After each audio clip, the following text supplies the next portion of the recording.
रिजवान रज़ी साहब बैठ कर बात करने की बात हो रही थी यहाँ पर ना, तो ये अभी भी आपको पता है पार्लिमानी कमेटी की कौमी सलामती उसका इजलास था।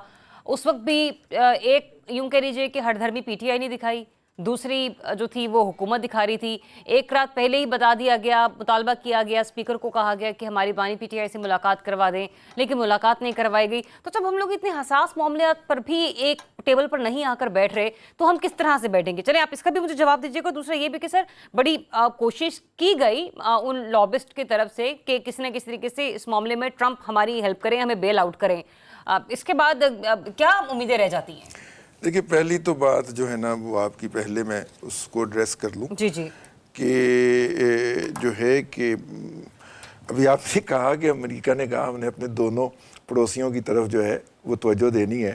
दोनों पड़ोसियों के हालात कुछ अच्छे तो नहीं है। दोनों को नहीं लगा, हमें अपने पड़ोसियों की फिक्र है। तो दो ही पड़ोसियां, या ऊपर कनाडा है, नीचे जो है वो मैक्सिको है, और दोनों के साथ ताल्लुकात उनके अच्छे नहीं है और ना दोनों ममालिक के हालात अच्छे हैं। एनी हाउ, देखिए मैं इसको, ये लॉबिंग के हवाले से अगर हम बात करें तो एक गुज़िश्ता दिनों नोटिफिकेशन जारी किया बैरिस्टर अली गौहर साहब ने, और उस नोटिफिकेशन के अंदर उन्होंने एक जो फॉरेन अफेयर की कमेटी बनाई गई थी जिसके जुल्फी बुखारी साहब सरबराह थे, डॉक्टर जो हैं शहबाज गिल साहब थे, उसके अंदर आतिफ खान साहब थे, एक और साहब थे, 4 साहब थे।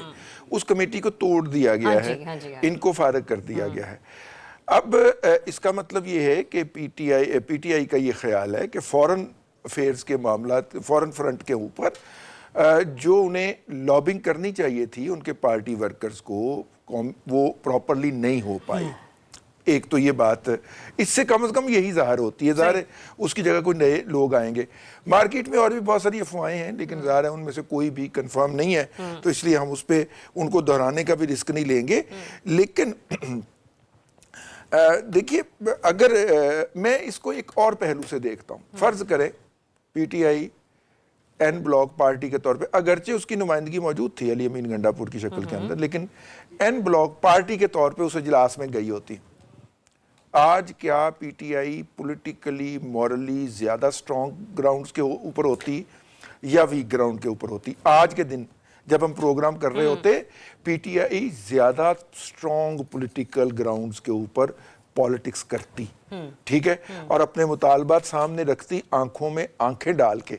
अब वो मुतालबात करने जाते हैं तो अगले कहते हैं आप तो कमेटी में आए ही नहीं, तो आपसे क्या बात हो सकती? अच्छा, वो कहते हैं ना कि दूध का जला हुई छाछ भी फूंक फूंक के पीता। आपको याद होगा इससे पहले भी जब बेलारूस के सदर आए हुए थे, इन लोगों का कोई जो इस्लामाबाद की तरफ रेड जोन में इन लोगों ने आना था, तो वो भी रात को मामला जो है वो रफा दफा करवाए गए, और जलसे की जो कॉल थी, एहतजाज की जो कॉल थी वो मनसूख करवा दी गई। यही कोशिश थी कि शायद दोबारा से इंगेज किया जाएगा, बार्गेनिंग पोजीशन में आ गए। लेकिन जब जब कुछ इस तरह जहां जहां पीटीआई स्टेप बैक करती है और बात मान लेती है, वहीं पर ऐसा नजर आता है हफ्ते बाद फिर मामला जो है वो जीरो पर आकर खड़े हो गए। देखिए, तो ये एतमाद साजी कैसे पैदा होगी? नहीं, देखिए उस वक्त जो था वो तो मेरा नहीं ख्याल कि कोई वो हुआ था, कोई उससे पहले जब पीटीआई आई थी तब हुई थी एतमाद साजी, जो 24 को चले थे और 26 वाले दिन ये मामला हुआ था। वो वाला मामला है, एक वो वाला मामला है, उससे पहले वाला मामला, ये वाला बेलारूस जब ये लोग डी चौक पहुंच रहे थे। बेलारूस का मेरा ख्याल ये वाला था, सेकंड वाला जो था। एनी हाउ, आपकी बात दुरुस्त है।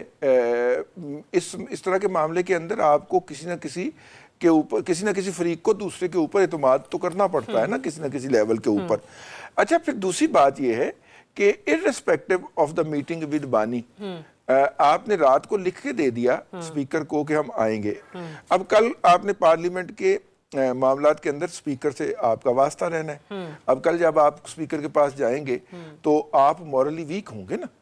तो मैं ये अर्ज कर रहा हूं कि जहां पे हुकूमत को ये देखने की जरूरत है कि वो सबको साथ लेके चले, जो कि वो चली है अपनी तरफ से, वो कहते हैं हम सबको साथ लेके चले हैं, 2 शख्सियात के अलावा नवाज शरीफ और इमरान खान। वहां पे दूसरों को भी ये देखने की जरूरत है कि अवेलेबल सर्कमस्टांसेस में जो कुछ मिल रहा हो, पॉलिटिक्स कहती है कि वो ले लेना चाहिए। ठीक।